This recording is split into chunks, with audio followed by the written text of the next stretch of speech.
Thanks for all who have joined to learn and study. We're relaunching my um, learning group and wanted to, for the next several weeks, talk about Torah subjects related to what's happening in Israel. Um, this week, we're going to talk about the mitzvah of redeeming captives. As I'm sure you know, there's 240 hostages, to be honest. From everyone that I've heard, that number, they think there actually are more. They're still, I hate to say, they're still actually identifying bodies. They have not completed. I know there's at least over 200 of those that were murdered exactly a month ago, or it's actually today's the Shloshim. Tomorrow will be a formal month, but they're still identifying, um, and so they're not actually sure, and they think there are more missing. So this is an incredibly important thing. That's the goal of the rally on next Tuesday, is to raise our voice to bring them home, including many American citizens. So today we're going to study about the mitzvah of returning captives. Next week we're probably going to, at the moment, we're actually going to study about the morality of war. That's something that's, if you watch the news, right, there's a question of proportionality. Is Israel's response, you know, you know, over the top? Is it immoral? There's a question of proportionality of how many losses of life there are on different sides. So the rabbis have written about this for hundreds of years, in fact, thousands of years. So we're going to study that next week. Any comments or thoughts before we delve into a couple of sources on redeeming captives? Sorry, it's not such a happy topic. Yeah, this is not a. Hopefully, maybe we'll be upbeat in the end and hopeful in the end. Yes, Helena. Well, I gave a list of 20-some children names for the Yes. Mishabera this morning. Yes. Yeah. Because they are from 5 months old and yeah. There are small 30. There are children. 30 children, and 10 are under the age of 5. That's That are known. Yeah. That they know of. Okay, so we're going to jump in and we're going to start, if that's okay, and going to do a little screen share. We're going to start from a colleague and a friend of mine, Rabbi Eli Kampfer, who is at the Hadar Institute, which is a place in New York that I like to study from and often bring teachings from. And I like to go to their seminar in the spring. And Rabbi Kampfer, in responding to everything that's happening in Israel, and particularly the hostages, he took a deep dive into one of the prayers that we say. Um, uh, and I'll show you the prayer first. I'm going to show you where it is in our Siddur. We've done it a few different times in a few different ways. The prayer is called Achenu, which translates to our brothers or our brothers and sisters. I'm going to show you where it is traditionally, and we're going to look at some of the background of it, and then we're going to look at the halakha, the Jewish law, and the text surrounding redeeming hostages. So just in our Siddur, if you this is the copy, the scan from our weekday prayer book. It's on page 72 in our weekday prayer book. I'll show you another version in a minute, but just to see, we do this right at the end of the Torah service on a Monday or Thursday. Typically, we read this, the next page, and of course my dogs have to bark right now. We read these series of prayers, may it be the will of, on days when we read the Torah. May it be the will to rebuild our sacred home, reestablish divine presence. May the will of our exalted guardian to show mercy toward us, ward off desolation and pestilence. May it be our will to sustain the learned among the people of Israel. May it be the will that we receive the tidings of deliverance and consolation. And then there's this closing prayer paragraph at the end, Someone want to read this bottom one? If you can see it, I'll make it a little bigger. You can just unmute and read. Anyone want to read it? All right, I'll do it. Thanks, Eric. If you can hear me over the dogs. May the Holy One be merciful to our fellow Jews who wander over sea and land, who suffer oppression and imprisonment. May God too bring them relief from distress and deliver them from darkness to light, from subjugation to redemption, and let us say, Amen. Thank you. And we'll look at the Hebrew in a second, and then we're gonna look at a different text. So we're gonna look at this text for a second. Does it make sense that this text is talking about the return of people who are hostages?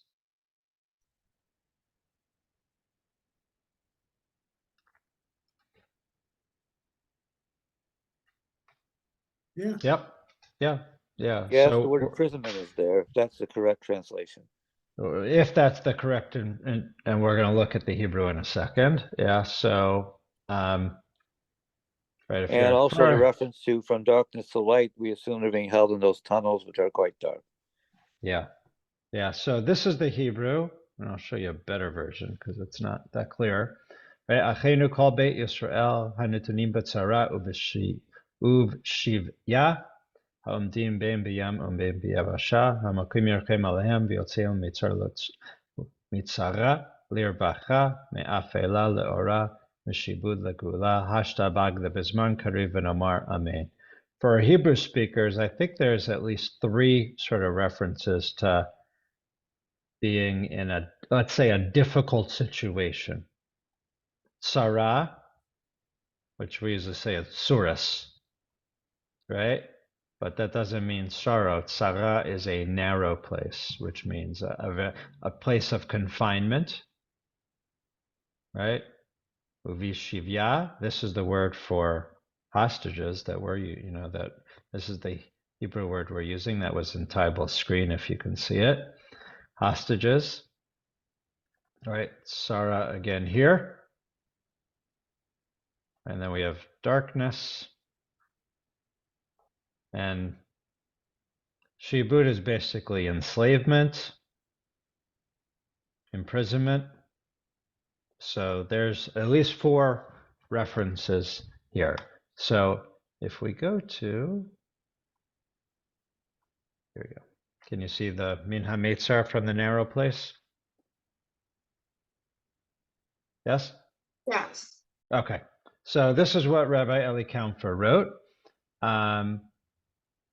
about the prayer. This is another version of the prayer. It's the same version, where our family, the whole house of Israel, who are in distress or in captivity, who stand either in the sea or on dry land, may God have mercy on them, take them out from trouble to blessing, from darkness to light, from oppression to redemption, now, swiftly, and soon. So Rabbi Kampfer, in his research, has found out that the original version of this prayer, the first time it's found in a prayer book, is in the 12th century, in a prayer book which is called Machzor Vitri, which is from the students or the descendants of Rashi. So this is an Ashkenazi prayer book in northern France, right, from about 1,000 years ago is the first version of this. And it was recited not on Monday and Thursday mornings, which we do, but it was on Shabbat afternoon, Saturday afternoons, after the Torah was read. And there's also an Italian tradition in Italian Jewish communities. They recite specifically this prayer, Achenu, when the new month is declared. What's special about a new month?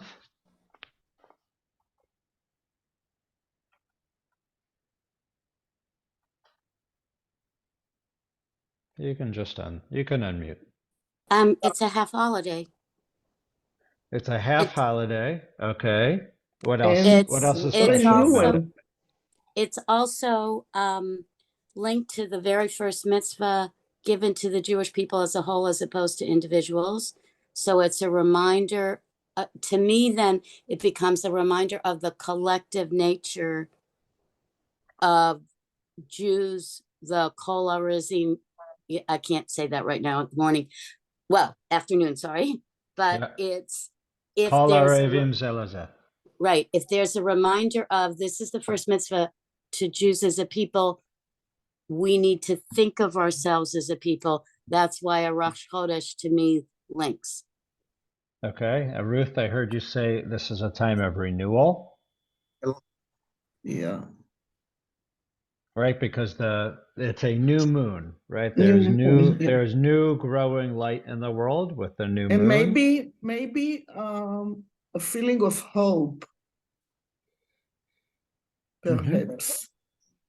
Right, and that as the new moon grows, there's more light and darkness, right? And it gets bright, the darkness gets less, and the night gets a brighter sky. So there's hope. Yeah. Right. So it's interesting that this prayer evolved in two different ways. One was at the announcing in the new month, which we're actually going to do this Saturday, right? The other was on Shabbat afternoon, which is an interesting time for gathering. It's more of that's a hopeful time because you're beginning the new week. You're looking forward also. We read the next week's Torah reading, right? But it's placed in our service now, and that's what the bottom of the sentence says, which I cut off, is now we say this prayer standard, not now where we're saying it more and more often because it's specifically about the hostages that are in Gaza, but in general, this prayer was recited on Monday and Thursday mornings with the Torah reading. So for all of them, they were said around the Torah. And when the Torah is out, we actually believe our prayers are heard more. That's why we do Mishaber for Cholim. We do the prayer for sick when the Torah is out. And we even do those prayers on Saturday morning, the prayer for country, prayer for Israel, prayer for peace, not in front of the Torah when the Torah is on the table, but when the Torah is still out in the sanctuary and not put away in the ark. That it's as if the Torah hears the prayers on sort of God's behalf and it sort of gets channeled more directly to God. It's like a local call. God hears it a little bit better in the presence of a Torah that's outside of the ark. Are any of the phrases in this I'll show you a little bit, try to get a little more of the Hebrew here, but are any of the phrases here, have you heard it before anywhere else in tradition? This is Rabbi Eli Kampfer's thing. He then he finds the phrases and finds where the phrases are in other places in prayers. So, yeah. Rabbi, I don't know, prayer, if this is what you mean, but in a kasuba, there's the specific obligation to redeem. Well, I mean, it's one way, so it's wife, to redeem the wife from captivity. That's not a prayer, but it's an explicit obligation as opposed to other obligations in the ksuba that are implicit. So what Tybal is saying is that right in a ketubah, it specifically says that one of the things the husband promises at the wedding is if she is taken hostage, he will redeem her. Okay, good. Anything else? Any other phrases jump out as something maybe you've seen before in other prayers, other writings? Like what makes this prayer so powerful?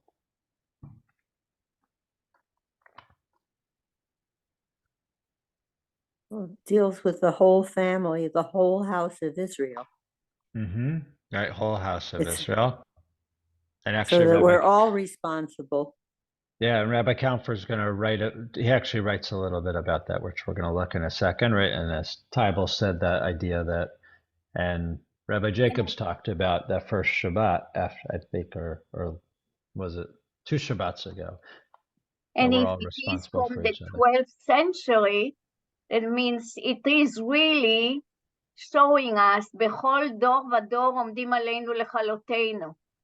Yes. And it's relevant in every door. Yes, and unfortunately, we can go through that in every generation. Jews were kidnapped by enemies, and we're actually going to look, and actually, there's a question: to what extent do you go to redeem And this is where the rabbis actually debate it, and we're going to look at that debate in a little bit. Any other phrase jump out, or I'll highlight a. How about I highlight a phrase for you? We're going to look at me'afela le'ora, from darkness to light. That is, and mishi'ibud le'gu'ula, so from darkness to light, for oppression to redemption. That is actually a phrase that we find in Is it Havdalah? the Haggadah. Haggadah. It also is related to the last blessing of Havdalah, but in particular, Mhm. from trouble to blessing, from darkness to light, from oppression to redemption, is basically a quote from Haggadah. The Haggadah. Haggadah. Yeah, and actually, I'm going to show you the fuller version, which is here. B'chol dor v'dor.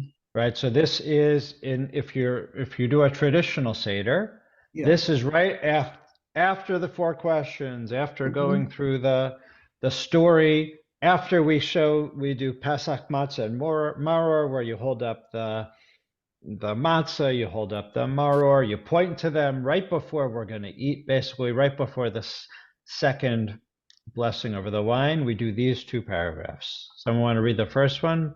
In each and every generation. I'll read. Thank you. In each and every generation, a person is obligated to see himself as if he left Egypt, as it is stated in Exodus 13:8. And you shall explain to your son on that day, for the sake of this did the Lord do for me in my going out of Egypt. Not only our ancestors did the Holy One, blessed be he, redeem, but rather also us together with them he did redeem, as it is stated in Deuteronomy 6:23. And he took us out from there in order to bring us in, to give us the land which he had swore unto our fathers. And then there's a shift, which is Lefichach anachnu chayavim. Go for it. Therefore, we are obligated to thank, praise, laud, glorify, exalt, lavish, bless, raise high, and acclaim he who made all these miracles for our ancestors and for us. He brought Right. us out from slavery to freedom, from sorrow to joy, from mourning to celebration of a festival, from darkness to great light, and from servitude to redemption. And let us say a new song before him. Hallelujah. Right. In the context of the Seder, then we sing the first half of Hallel, and then we do the second cup of wine, and then we eat. Right. So this is the end of Magid. Right. Obviously, this is in the larger context of the Haggadah, but we have this line: Hotzianu me'avdut lecherut, mi'agon l'simcha, me'evel liyom tov, me'afela le'ora, la'or gadol, u'meshibud le'gula. Right? Right? God brought us from slavery to freedom, from sorrow to joy, from mourning to celebration of a festival, from darkness to light, from servitude to redemption. So the quote is there, and this is older than the 12th century. This is probably another 1,000 years old. So Achenu is taking a quote from the Haggadah, and we'll go back to what Rabbi wrote, Rabbi Kaunfer. As slaves in Egypt, our ancestors' original moment of desperation, their cries were answered and God delivered them. Significantly, the Haggadah tells us that God not only did this for our ancestors, but also for us. That is why we'd have to imagine in each and every generation, B'chol dor v'dor, as if we ourselves went out from Egypt in this period. In this moment, that is not a theoretical exercise, but a desperate and daily plea that each of us are making. Right? So obviously there, it's a hopeful thing, right? There, it's a gratitude for being saved from Egypt and slavery, right?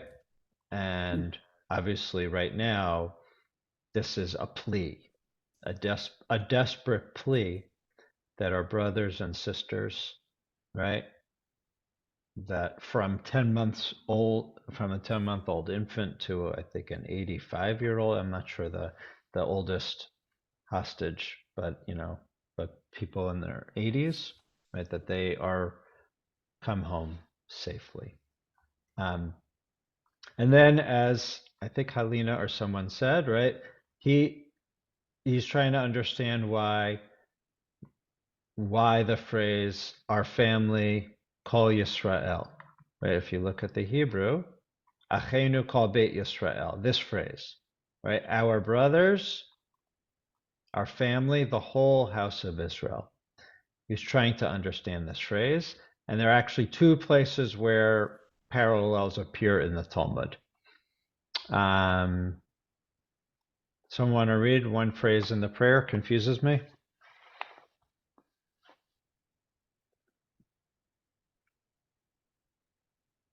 All right, I'll go.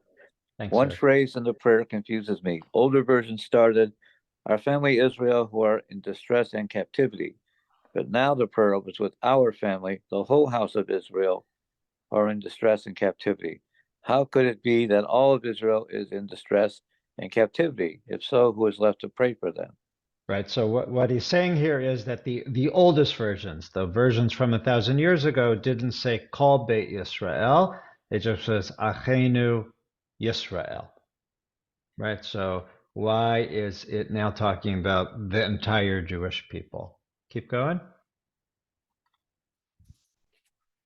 It is possible to read this opening phrase not as defining the captives, but as an address. Our family, the whole house of Israel. Those in distress and captivity, may the omnipresent have mercy on them. In other words, before addressing God, the prayer is first speaking to the entire community, focusing on them, on those who are in distress. Keep going.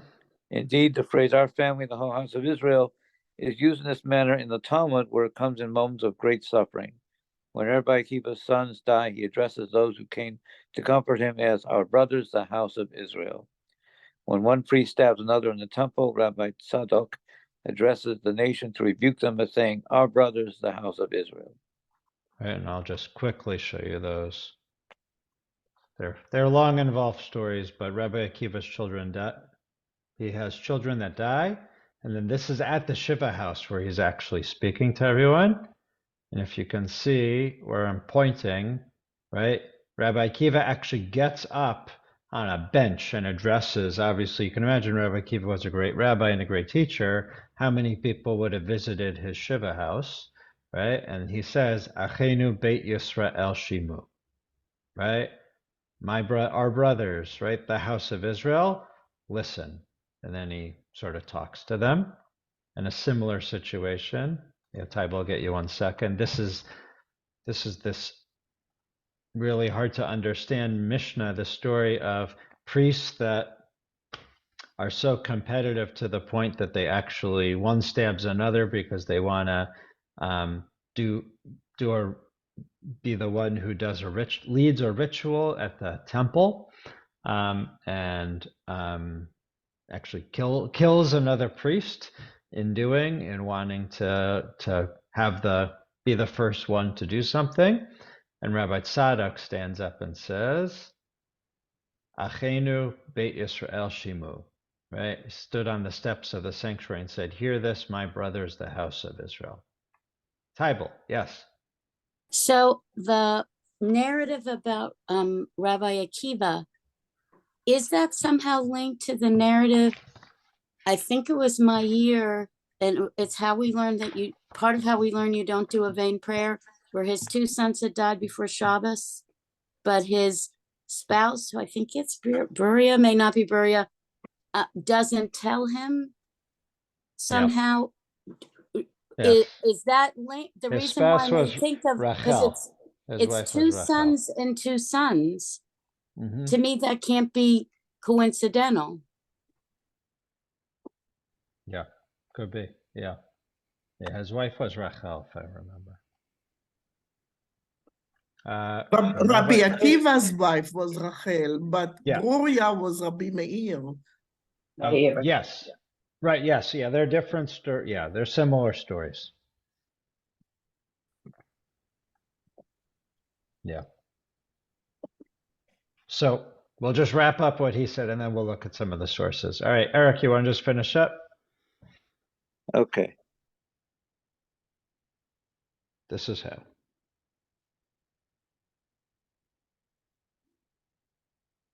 Oh, you're muted.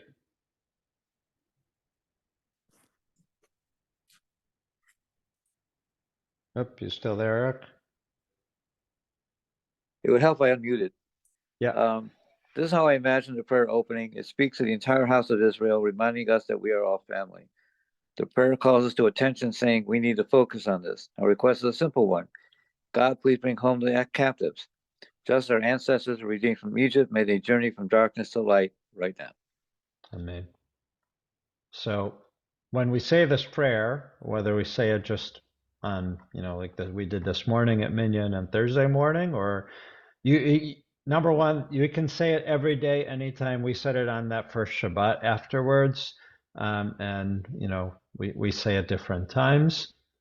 Some families actually are saying it every day and every night, right? This is our prayer that we want all the hostages, the 240 plus, to be freed, to be home, to be taken out of darkness to light, and to redemption.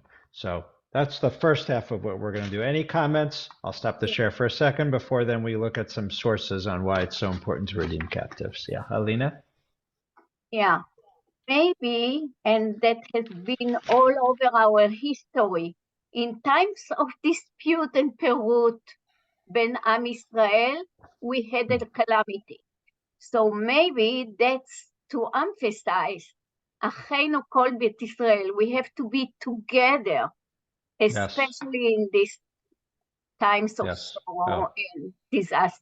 Yes. Oh, thank you. That I meant to stress that. Yes. And if you heard from Erica and Michael on Shabbat, that one of their takeaways from going to Israel was just the solidarity, whereas before October 7th, as you know, Israel was so divided and contentious on the brink of a civil war. This has united Israel, and I think even here in America, even within our own congregation, there were questions of how to support Israel at a time when there's questions about leadership and questions of where where liberal Judaism was being recognized or not recognized by the government, where just what our place was. There was a question of what diaspora's role was with Israel, if you remember, and do we have any say? And that obviously is all now. It's all about being together. I spoke to a couple of people in our own congregation who are thinking of flying out in a couple of weeks to volunteer. I just saw Leket put out a request. If people are able to come in for a month, they will put you to work farming. And Leket, if you don't know, is Israel's national food bank. Yeah, so there are, there are people that are doing incredible things that even, a month ago were questioning their connection to Israel, right? And obviously, there's the whole other side, as Halina was alluding to, also um, about the the rise of anti-Semitism and everything else. But this has brought our people together, called Beit Yisrael, and we are achinu. We are achenu. We are brethren. We are related. We're all brothers and sisters together. Okay. Any other comments before we shift to some of the halacha, some of the why it is so a priority to redeem captives? Okay, again, not that we really need to say this. We obviously know, but let's look at the sources. And if someone wants to read, you can help me. I'll let you decide amongst yourselves. We're going to look at this one. I think it's this one. There we go. Any comments, thoughts? Anyone want to read? We're going to start. Okay. we're going to start just for a second if my cursor works here. Hold on.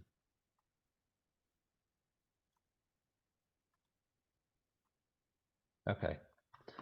So if you heard Rabbi Jacob's sermon from a week or two ago, you may not have known, or you didn't, if you didn't hear, that actually Abraham, the first Jew, redeemed captives, right? His own family were taken hostage. His nephew Lot and those with him, perhaps his family, were taken hostage. And Abraham did all he could, mustering an army, and that's what this text says in the bottom. He mustered an army, and he literally fought to redeem and save his nephew and their family and brought them back safely. Yes, Tybal? And isn't this the part of the narrative in which we learn that you're not supposed to profit from war in terms of taking the animals and taking the women? I mean, isn't this the time where, which given the situation is such a contrast? Right, he did, right. Abraham did not take anything with him. He literally just came in to take his to bring his family back to safety, and that is it.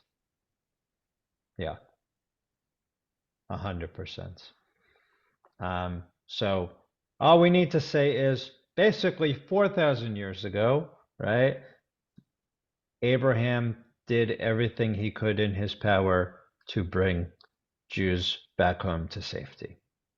And we could do like a mic drop, right? We could just end it right there, because we are supposed to be like Abraham, right? If there's anyone that we're supposed to follow Abraham. But we'll look at the rest of the sources. Now we're going to look at all the major Jewish law sources, all the halachic sources. The most important two we're going to look at right here, the Shulchan Aruch, which is our law code from the 1500s. This is still actually the latest major law code that was written. If we're going to look at what's the most recent one, it's the Shulchan Aruch from 500 years ago. And then Rambam Maimonides, his also law code, Mishnah Torah. So these are the two main law codes we're going to look at, and they're both going to say there's no greater imperative than it. So someone want to read these two?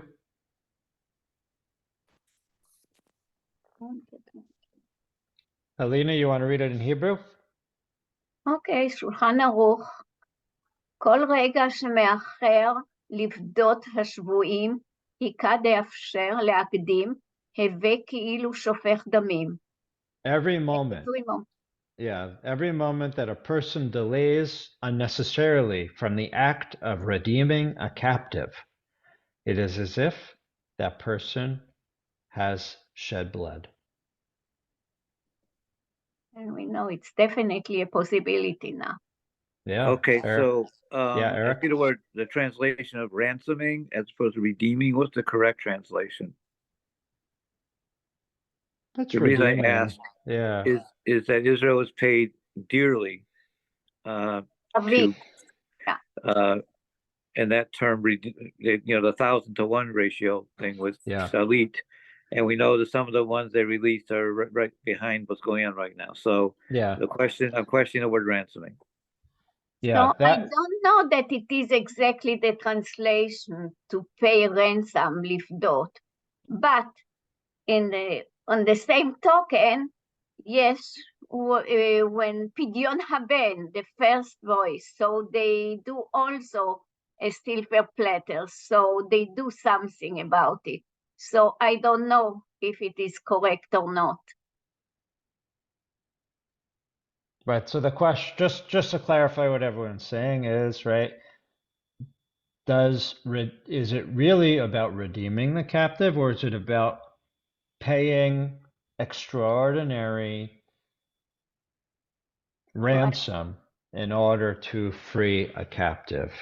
Right. And what Halina's saying is that there's this, if you don't know, the custom of Pidyon Haben, that when a male child is born, given certain circumstances, right, there is a ceremony which we have where every firstborn male that is born not to a Kohen or a Levi and it has to be a vaginal birth, and it's the first child, and it's the first thing from a First womb, male child. right? Yeah, first male child, and all these things, right? Then we do a couple a year. We do Pidyon Habens, right? And there there's money exchanged in order to redeem the child, right? So it's a question.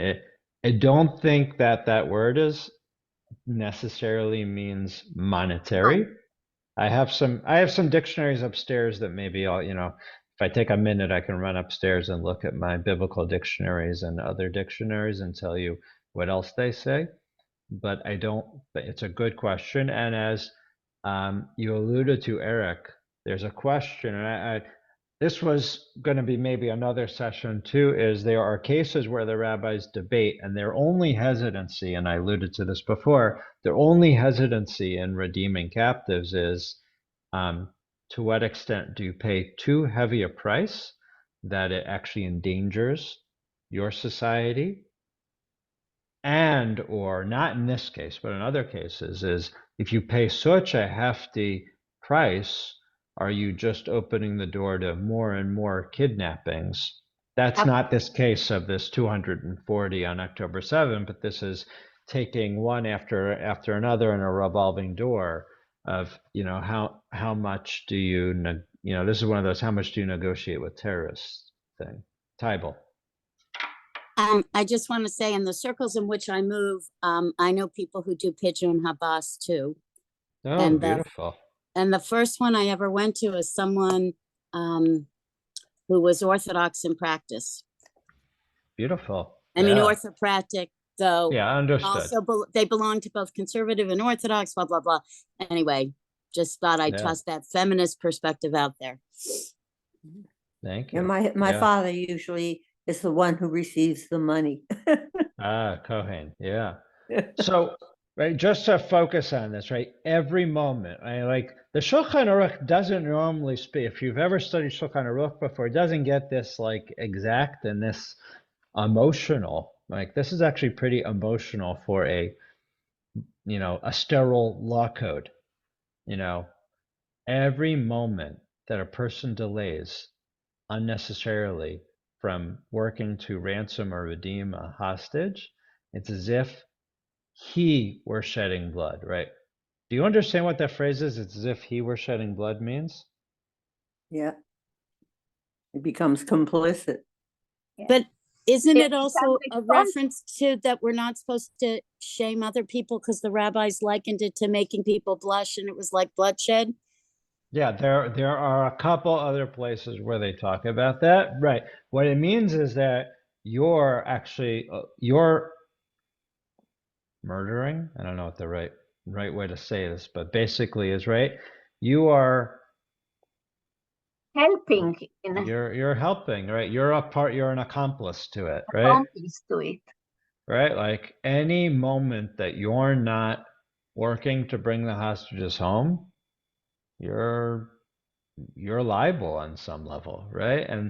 And I said this briefly on Shabbat, but I was on a call with Hirsch Goldberg Poland, who we've been telling his story, and it's there's more and more connections we actually have to Hirsch and his family. His family he was raised in California, but the family's originally from Chicago, so there are a lot of Cleveland, Chicago connections.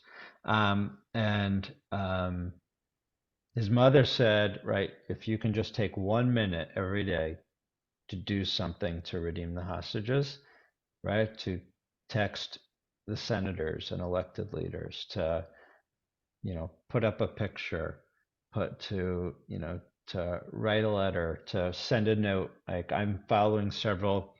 Unfortunately, on Facebook, there are several pages of hostage families have created pages, about supporting them. So I'm sharing it, writing messages to them.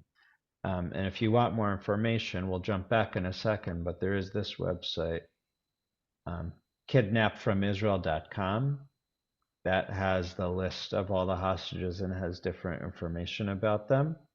And I didn't pull it up, but on Times of Israel, and I'm not going to tell you which sources. I got to get to the right page.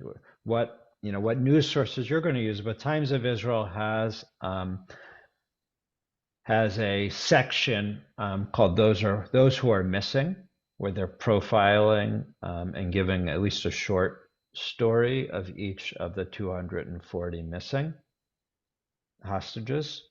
Again, it's just something to not only think about, but then to take some action on. So Shulchan Aruch says any moment you're not doing it, you're actually an accomplice to their murder. Pretty strong. All right. We'll only do the English of this one. Helena, you want to read the English of Maimonides, Rambam? Person who ignores the redemption of captives transgresses the negative mitzvot. You shall not harden your heart. You shall not shut your hand from your needy fellow. You shall not stand idly by the blood of your fellow. He shall not rule harshly over him in your sight. He also fails in the positive mitzvot. You shall surely open your hand unto him, and that your brother may live with you. You shall love your neighbor as yourself, and rescue them that have been taken to die, and many similar ones. There is no greater commandment than redeeming captives. Right, and just to read the Hebrew at the bottom, ve'en lecha mitzvah rabbah kepidyon shvuim, right? There's no greater commandment than redeeming. So here Maimonides says that if you are ignoring the opportunity to do something to redeem a captive, then there are at least 9 of the 613 commandments that you are transgressing. At least, right? And he says there's more too, right? So it's not just one commandment, but there are many commandments that you're doing, right? And there's no commandment that's greater than this. And he's taking this quote from the Talmud, which is here. Rava said to Rabbi Bar Mari, concerning this matter that they just stated, redeeming captives is a great mitzvah, right? Great not meaning amazing, but important. This is levels of important, critical. Redeeming captives is a critical mitzvah. And then they get into the strange comparison thing, right? How do you know the rabbis ask, like, where is it derived that this is such a critical mitzvah, such an important mitzvah to do, right? And it says, and it shall come to pass when they say to you, to where shall we depart, that you shall say to them, so says the Lord, such as for death to death, such as for sword to sword, such as for famine to famine, such as captivity to captivity. And it says, whatever the last punishment is the most harshest. So the rabbis are ranking.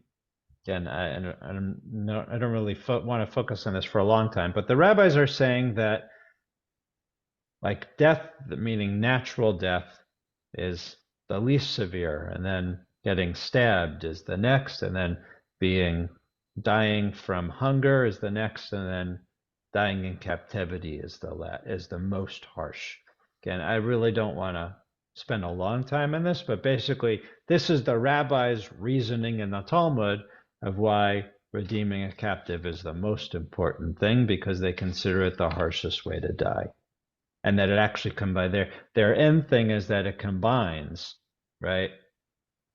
Dying from hunger, dying from some sort of wounds, getting abused, and then dying.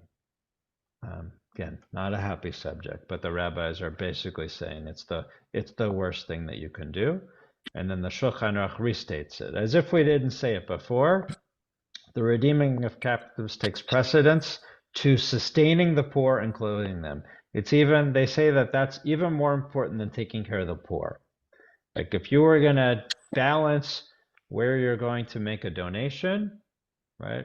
Federation, don't hear me, right? Federation, right? You should give a donation all to the general campaign as well as to the Israel Emergency Campaign, right? But here, the Shulchan Aruch says the most important thing is giving money to redeem captives.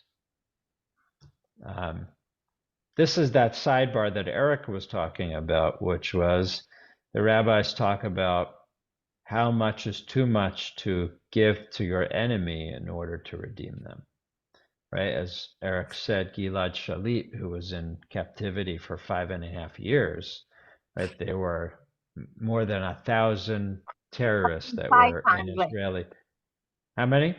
1,500 Right, 1,500 terrorists. Palestinians, and we don't Right. know how many of them were in these In Hamas. atrocities. Yeah. Right. Right. So, right. So that our enemies will not endanger themselves to kidnap us more. Right. So this is this debate of how much to do. So we're going to jump to page 5. Any comments, thoughts? Tybo, I see your hand up. You can just jump in if I don't see it. Well, I mean, just I was reminded my child's longtime pediatric dentist was the brother-in-law of Alan Gross, who was held captive in Cuba for a very long time.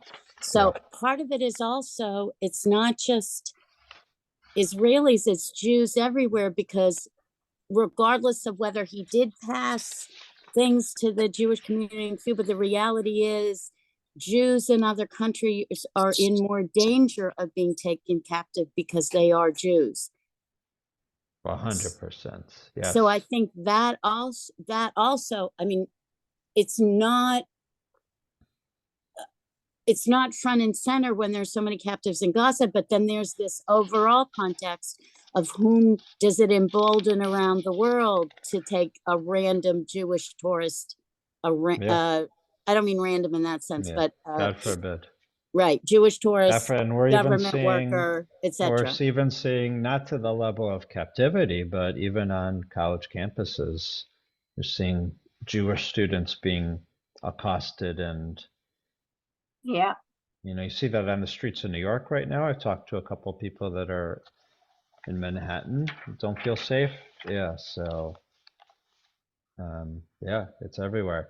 The rabbis phrase it in this question of sort of how much. They use this phrase, mitnei tikkun olam. If you can see here, you can see I'm highlighting it.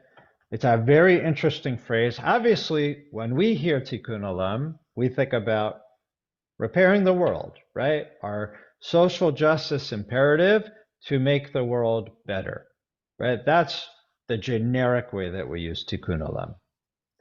But here, tikkun olam sort of means something else, right? The captives are not redeemed for more than their actual monetary value for the betterment of the world. And this is that question of protecting other people, right? Are we going to make it too enticing to our enemies to kidnap us if there are, 1,500 prisoners that are released for one single Jew, or one single Israeli, or one single Israeli soldier? So it's this interesting debate that they have back and forth, the rabbis do. Again, it's semantics, it's abstract. Right now we're living in a real situation, and not just sort of sitting at an academic table to discuss it. But I'll show you a couple of answers. This is the first answer. This is from I don't know this rabbi, but Rabbi Yuval Shurlo. He wrote, "The impact on the morale of the army could be significant. Once a soldier knows that the state will not do everything it can to free them, right, including the willingness to release," he says, murderers, right, terrorists, in exchange for their freedom, it will diminish their motivation to fight, right? So think about number one, right, the morale of the country, much less the morale of the military, right? If a country isn't willing to do all that they can to free a hostage, and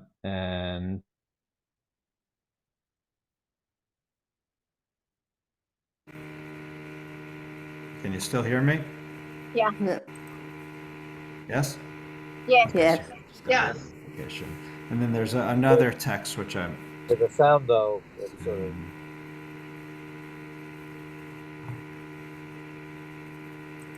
It's on this one. It's another rabbi, Rav Shul Yisraeli.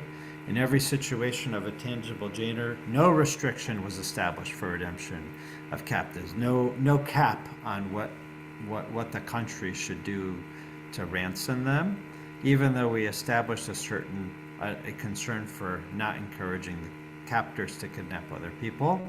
We do not ignore a certain danger because of an uncertain danger. Basically, what they're saying is, if there's a fear that the captive, that the hostages, that their lives are in peril, right? And not just that they're being held somewhere safely, but if their lives are in peril, of course. Number one, they haven't let the Red Cross even come in to see, are they alive? Are they being taken care of? Right? And all we have is that one interview from that one elderly woman that was released. By the way, her husband is still a captive. And she wasn't a well woman before, right? And she talked about, and she was beaten, if you remember, right? Beaten on her way on that motorcycle or whatever she was on, right? To take her to the tunnel where she was held captive, right? So where she spoke that she was actually sort of, I won't say well taken care of, but there were provisions for her, right? Like there's a lot of other factors involved to try to discern what's real. But I think we all believe that every single hostage right now is in jeopardy of their lives. And everything has to be done to bring them home. Now, it's hard to believe it's been 30 days. It's hard to believe that the world is not up in arms. It's hard to believe that, that every other country isn't doing anything. I will share, when Rachel Goldberg, when Hirsch's mother, I was on this call with, 800 rabbis and leaders and other people, she said that she feels very supported by the American government. She's American, and Hirsch is a dual citizen. That President Biden has spoken with her, and that anytime any senators or representatives have come to Israel in the last number of weeks, they visit with her and talk with her, and she feels supported by the American government. But how much is the world stepping up? How much are we stepping up? How much are we letting their story and their captivity be known? And what else can we do? So I'm gonna pause here. I just wanted to show you, we could look at source after source after source about how important it is to redeem the captive, but I think sort of the Shulchan Aruch and Maimonides made it pretty clear. Tybal. It's not captives. Well, it's related, but since this happened, I've read a number of very powerful things about the silence of the feminists on rape being used. If you're talking, I can't hear you, unless that's me and not everybody else. Can you hear me? You can't hear me? We can hear her. Can you We hear can me? hear you, but I'm not sure Rabbi can hear you. Hold on.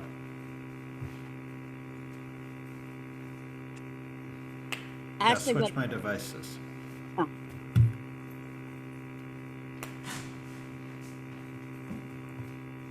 Test. Can you hear me? I can hear you. I don't know if Rabbi can hear you. I know. I was waiting for the rabbi.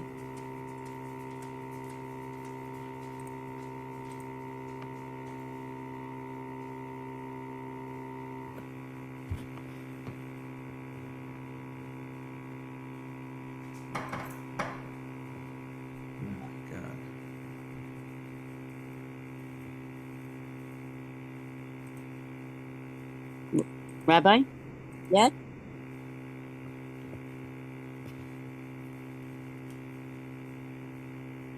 Well, if it's okay, I'll just say this fast for everybody else, and then I'll email the rabbi. A number of people have been writing, it was women in the beginning, about the silence of the feminist community about rape being used as atrocity, tactic of war. And I think it was 2-3 days ago, Gil Troy, the historian who had a book with Natan Sharansky, had a piece in Tablet that, in the beginning, right after, I thought I was, I don't know what word to use, but I thought it was heartening that Time, which is a major Western publication, published something Yeah. by a woman. But the thing Bill Troy just wrote, if that's an issue that speaks to people, is incredibly powerful, and it was paired with his co-author for a recent book, Natan Sharansky's call for everybody to rally on the 14th of November. Thank you. Sorry, I didn't hear the last couple of minutes, but yeah, thanks, Tybal. I was just I heard talking, your ending. Yeah, I heard the I ending. was talking Thank about you. the Gil Troy piece in Yeah, Tablet got and it. the silence of the feminist world on women's bodies. That there's no, I mean, you were talking about outrage in general about captives and atrocities and targeting elderly, disabled, whatever. And I was just saying this Yeah, and even though I'll say that Erica and other people have shared with me that what is reported to us in America is is a very sterilized version of what is being reported in Israel, what the Hamas terrorists did to all those. And I've watched a couple interviews in the last couple of days of survivors.